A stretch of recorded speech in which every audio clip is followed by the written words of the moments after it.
Práci nemám, je mi zima, čas mi neubíhá, hladovím a postrádám, krize velmi silná.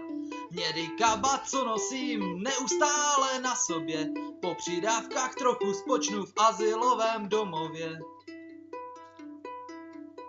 Pes mi dělá společnost, spává se mnou v noci, pobrečím a povykládám s druhými bezdomovci. Příběhy tak různé, končívají stejně, hrabeme se v odpadcích na do smrti zřejmě.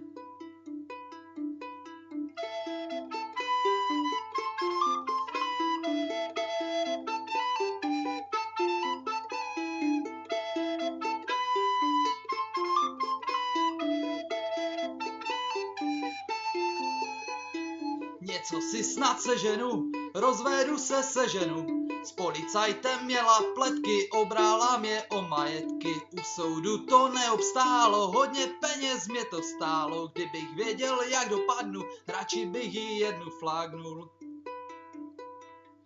Byl jsem synek prostý, žil jsem život normální. Odsoudil mě na ulici systém zvaný morální. Alkoholem nasákli, zuby neumyte.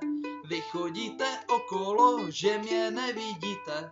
Dneska jsem měl velké štěstí, vyžebral jsem 20.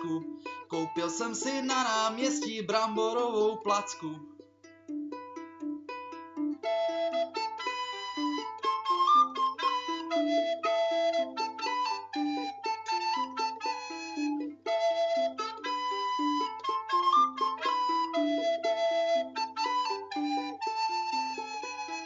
Na lavičce odpočívám, nahle rána do hlavy. Nace křičí, kope do mě, už jsem celý zlámaný.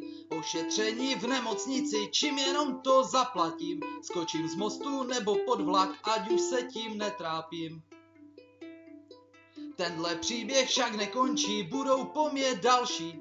Na ulici o životě každodenně válčit.